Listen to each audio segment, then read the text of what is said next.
What's going on, everybody? I'm JVB, and you're listening to a new episode of the Post Game Report podcast. So let's talk about people who have some type of influence and why people get pissed off at YouTubers and people who are supposedly writing for bigger websites, and I'm putting up air quotes, and they write about video games for these bigger websites.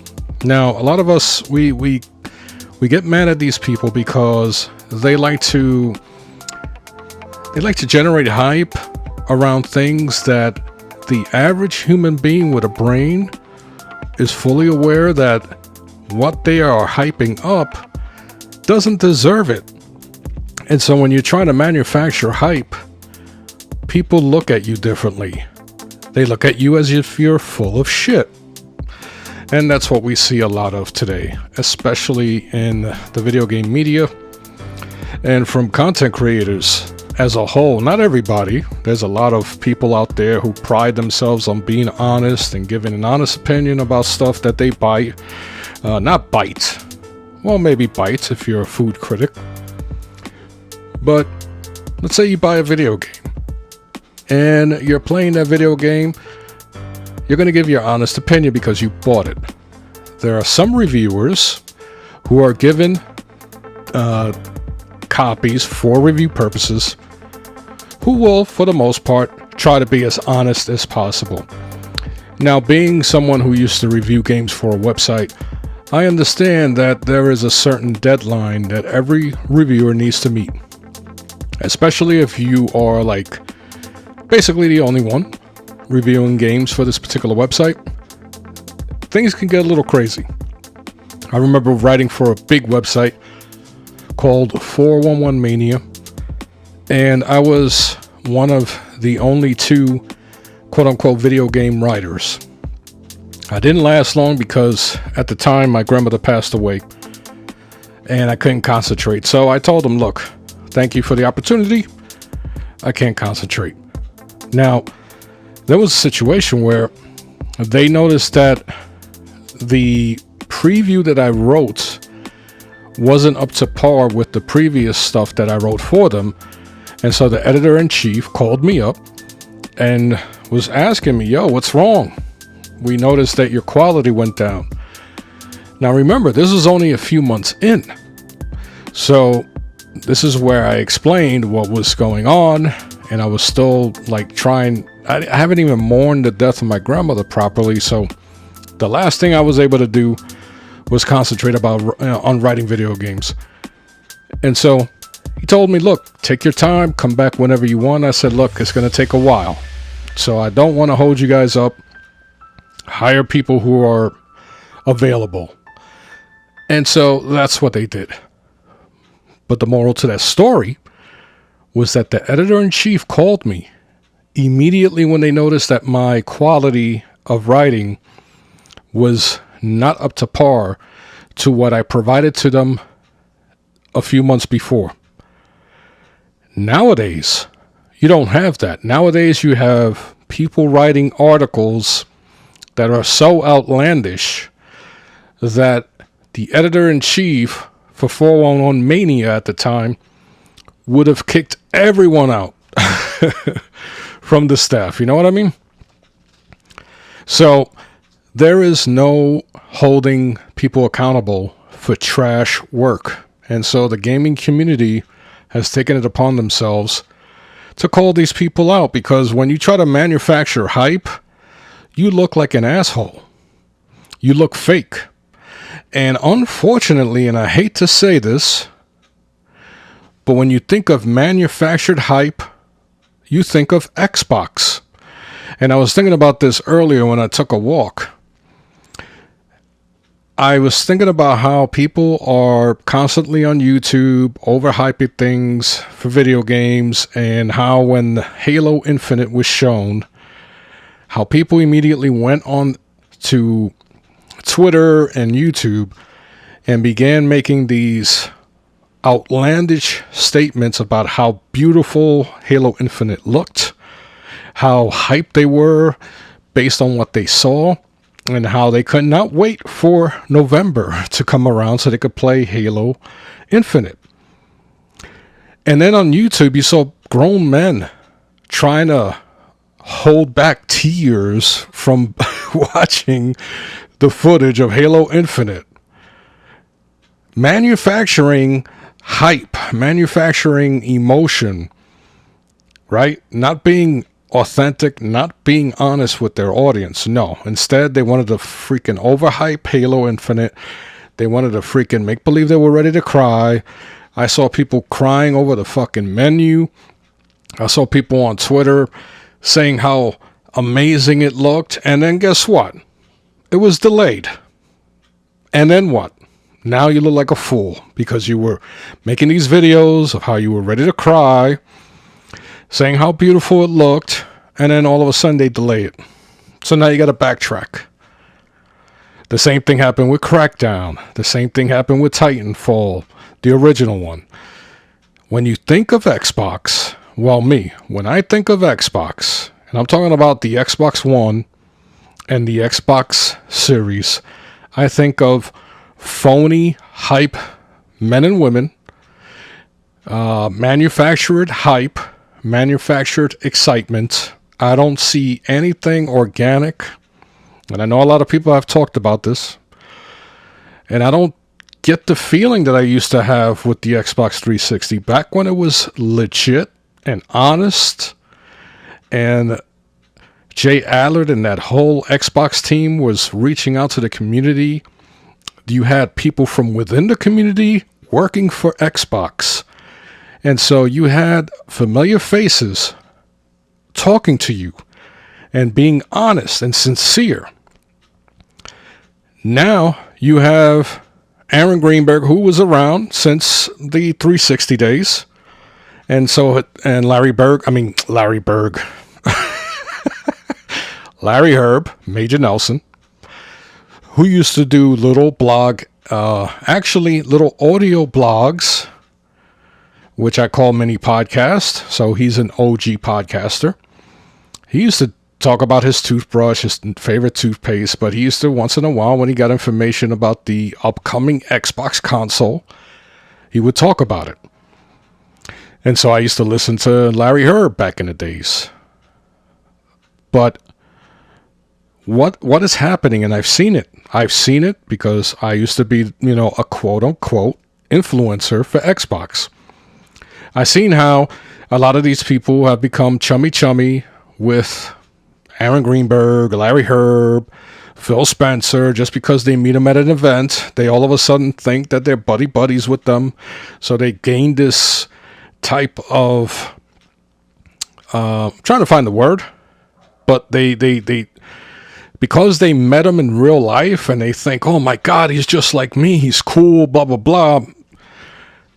They automatically become apologists for Xbox. They have this loyalty. That's the word I was trying to find. Excuse me. Brain injury. So they gain this loyalty. And I've seen developers do it. I've seen public relations people do it a lot, where they wine and dine you, especially if you're somewhat recognizable within the community. And I'm talking about if you have a big podcast back in the day, if you had a very busy website, which we did have at talkingaboutgames.com. So, and Podtacular, of course. So when you have all that, public relations people would come up to you, and they would befriend you, basically, because they know, okay, this is an asset, this is someone that I can depend on to spread the word about our product. I can fly them down, I can give them preview material, etc., etc. Every industry does it. Nothing new with video games. But then you get these fanatics who meet an Aaron Greenberg at an Xbox event, or, back in the days at E3, or maybe even on Twitter, right? Right now, all you have to do is maybe get a retweet from Aaron Greenberg or Larry Herb, and all of a sudden you're like, oh my God, they're my friends and I love them and I'm going to stick by them through and through. And I'm talking about grown adults here.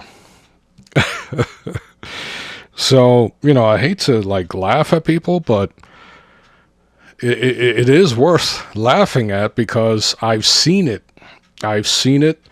It happens with people who they think is like really in the know with Xbox. So a lot of these podcasters or YouTubers, they get a lot of following and they get a lot of viewership, and they all recycle the same people. So if you're like a big time PlayStation basher / Xbox enthusiast, because remember, you can't have one without the other, then you're going to get yourself some nice numbers.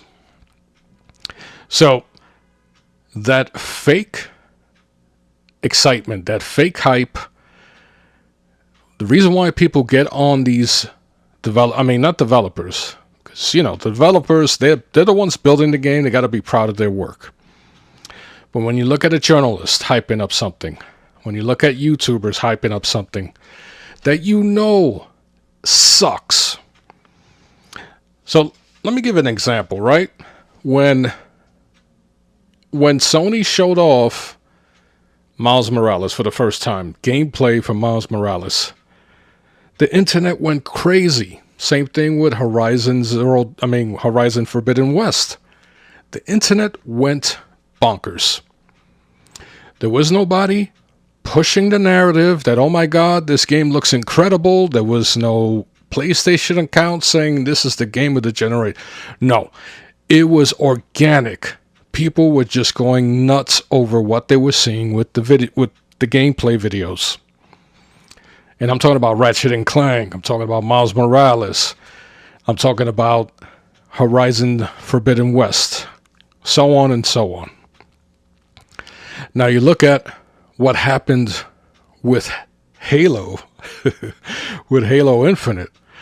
Not only did it look like shit, but it was supposed to come out that year. And I'm talking about 2019, I think. Or was it 2020? I don't know. It kind of all blurs together, but it was supposed to come out, as a matter of fact, 2020, right? November 2020. So when they showed this video in July, I believe, people were dumbfounded because they were like, wait a minute, this game is coming out in November and this is how it looks?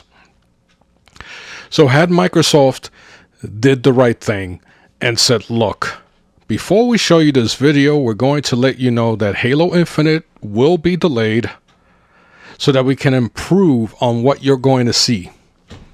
Here's a preview of things to come. Had Microsoft and 343 Studios done that, guess what? People would have been okay with that. There wouldn't have been any freaking Craig memes, right? Things would have been okay. But no, they were pushing it as, hey, even the Xbox Twitter account before the preview, before the gameplay video was going to be released, the Xbox account on Twitter was hyping the hell out of this shit. You don't see that from Sony. You don't see Sony saying, today we're going to show you Horizon Forbidden West, and it's going to change how you play and, blah, blah, blah, all the stupid shit that Xbox account on Twitter likes to post. No. What Sony does and what they do best, the same thing with Nintendo. They will show you a product that is near completion. And what I mean by completion, they will show you a level that is specifically designed for demonstration purposes, that basically has the final look of the game. And the gameplay is on point. The demo is tight. It has a point to it. It's showing you gameplay, it's showing you visuals, it's showing you the scope of the game, right? So there's different things going on within these videos that Sony will show you when compared to Microsoft, which, quite frankly, if you think about it, the only new games that Microsoft has shown you so far from any of their studios, and I could be wrong here, has been Halo Infinite and Forza Horizon 5. And I'm talking about new games that are not out. So Flight Simulator doesn't count. Honey, I Shrunk the Kids, whatever that game is, that doesn't count. I forgot the name of it.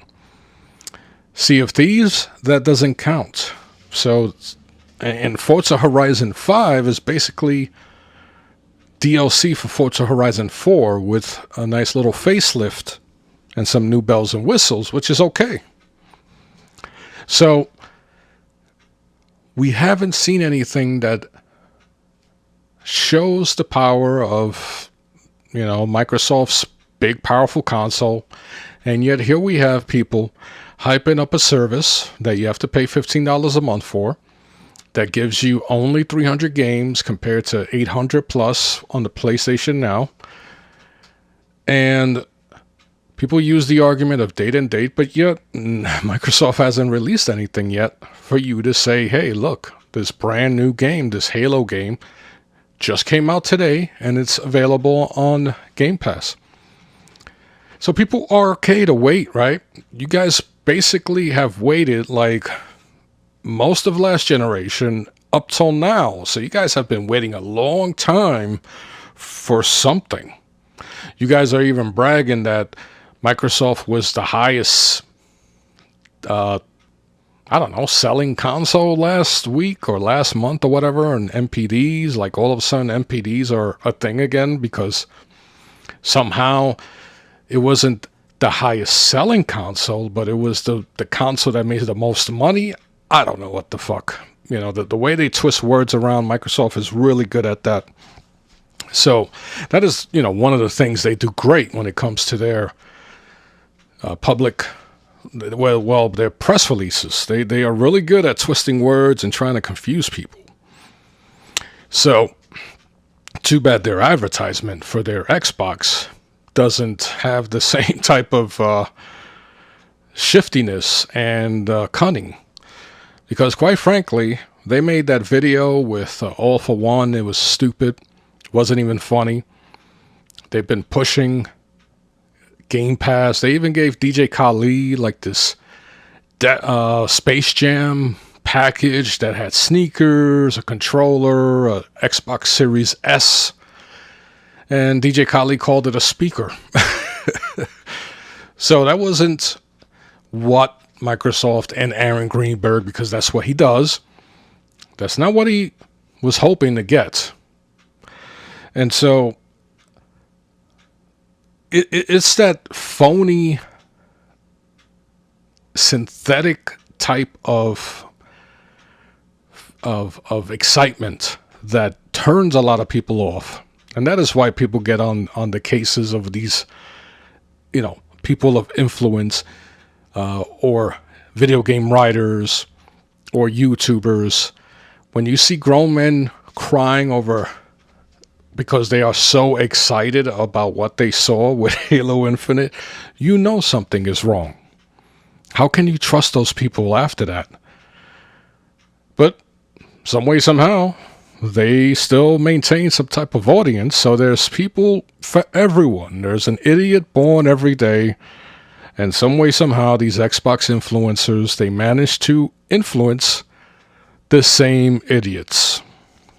So, hey, if it works, it works. God bless you. You're doing what you got to do, right? And then to backtrack a few episodes, I was talking about Phil Spencer and Nadella. I keep calling him Satya Nadella. I keep calling him Nutella. Sorry about that. So I was talking about Phil Spencer and how Nadella, when he took over as the head honcho of Microsoft, not just Xbox, he emphasized utilizing the cloud. And now we're seeing it, especially with the brand new feature that they're going to throw out. It's going to be for businesses first, where If you have an older computer, you can now pay to basically stream a brand new Windows operating system in an older computer. So this is Nadella's scheme. This is what he's pushing. Why? Because this is the strength of what Microsoft provides. Its servers, its business-oriented software. Of course, you have schools with running Windows. You have so many, Windows is in so many homes. So now there's a possibility that you may even use Windows on your iPad, so that in itself would be freaking insane. And so because of this article I read about Nadella pushing their cloud services and having Microsoft become more profitable because of that, and I stated that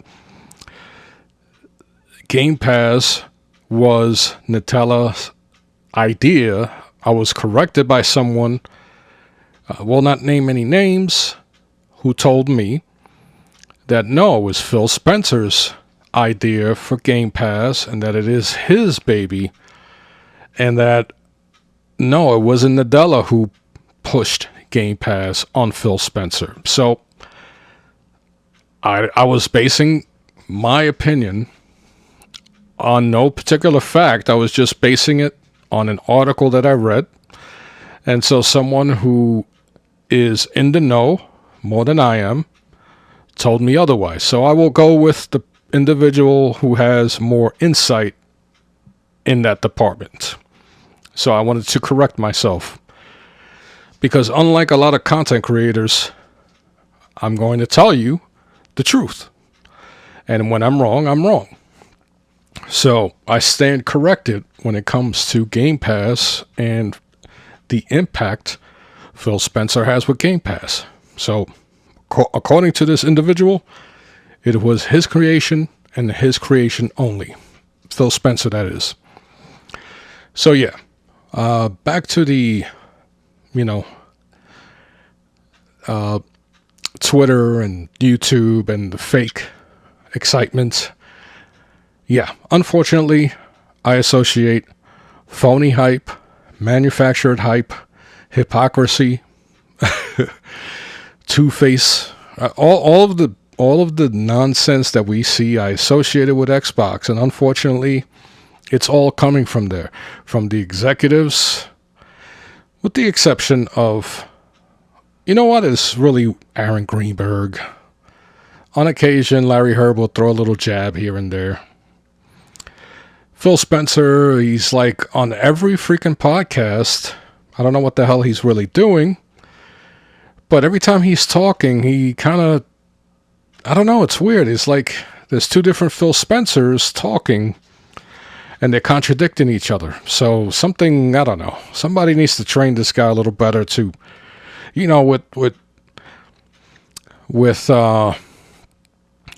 Jim Ryan. He's going to be consistent. So he has way more experience, by the way, than Phil Spencer. So obviously he's going to know how to keep things organized when he's being interviewed. He's going to be very careful. Whereas Phil Spencer, it seems like he just blurts out something and then the next day he's blurting out something else that contradicts what he said the other day. So when you have that type of inconsistency, you can now see why the brand itself is so inconsistent. One day they're showing you something that has a lot of promise and then they fuck things up. So, yeah, when you depend on your fans or when you depend on the fanatical side, well, fans and fanatics are the same shit. When you depend on the extreme side of your fan base, something is wrong. And when you have to try to give DJ Khaled some free gifts, and listen, Khaled wasn't the only guy. There were YouTubers and podcasters getting, controllers and stuff with Game Pass subscriptions. And that all counts as a subscription, folks. Microsoft is not stupid. So think of AOL. Remember AOL? You had the disc everywhere, right? You can go to the supermarket. There were free disc for like 100 hours of AOL. That counted as a subscription.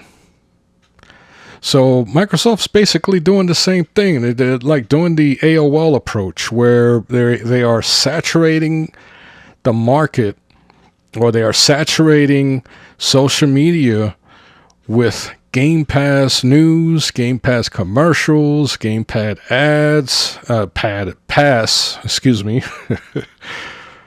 They are saturating everything that we are accustomed to being. Like, they know that a bunch of fanaticals are going to be on Twitter. They know that people who write for bigger video game websites are on Twitter. They know that websites like Forbes will be on Twitter. And then, of course, YouTube, they know that a lot of kids are on YouTube. So what do? They attack where the demographic is in hopes that something catches and that they catch lightning in a bottle, that the right person mentions Game Pass and that it takes off. Unfortunately, that has not happened, and that is for a reason. Game Pass is nothing more than what it is right now. That's it. And that's okay, because it's a good service, right? But people want you to say, no, it's more than a good service. It's the best thing ever. And that's the problem. You just can't say Game Pass is a good service. No, you have to say how amazing it is, and then you have to throw in that it's way better than anything PlayStation does. It could never stand on its own merit. You have to try to compare it to the competition. And once you do that, you automatically put it in a losing situation. So yeah, that's why folks like me, we attack those phony, dishonest, fake ass gaming journalists. I call them game writers, YouTube hype men, Twitter influencers. I don't hold back when it comes to those people, because they are fake, and they are basically treating us like a bunch of 6-year-olds, assuming that we don't know better. And that's the thing. When you see how PlayStation treats its audience, and you see how Microsoft treats its audience, even Nintendo, that has all the kiddie games, they still treat their user base like adults, whereas Microsoft treats you like a stupid 6-year-old kid who has never went outside and never seen anything else in his life. And they're telling you, hey, I'm Santa Claus, leave me cookies. They treat you like you're stupid. And there's no mistake that a lot of the people that hype up Microsoft are just are really stupid. They're really stupid. And I have no apologies for saying that. When a grown man like Kid Smooth, who has kids, is calling himself the best bot, something's wrong. Like, I don't care if it's a persona that after a while you start believing that shit. When a dude like Tim Dog has over 10,000 or whatever followers, and people think he works for Microsoft and he doesn't correct them, after a while, he's going to start thinking he works for Microsoft, and he's going to act like he works for Microsoft. And I wouldn't put it past him if he's the type to walk into a GameStop and say, "My name is Tim Dog. Do you know me?" Because he talks like that. He talks like he has sleep apnea when he's awake. So yeah, when you have doofuses like that who believe in their persona, because you could see it, there's a difference. Listen, I'm as big as a troll as they come, but I don't believe in my persona. I don't live a persona. I am who I am. You see that these guys are freaking insane. And you can see that they think who they are. So, yeah, I'm not surprised that those are the people pushing Xbox and Game Pass. Yeah. So anyway, I'm going to wrap it up. So once again, I am JVB. You just finished listening to a new episode of the Post Game Report. And I will talk to you later. Take care.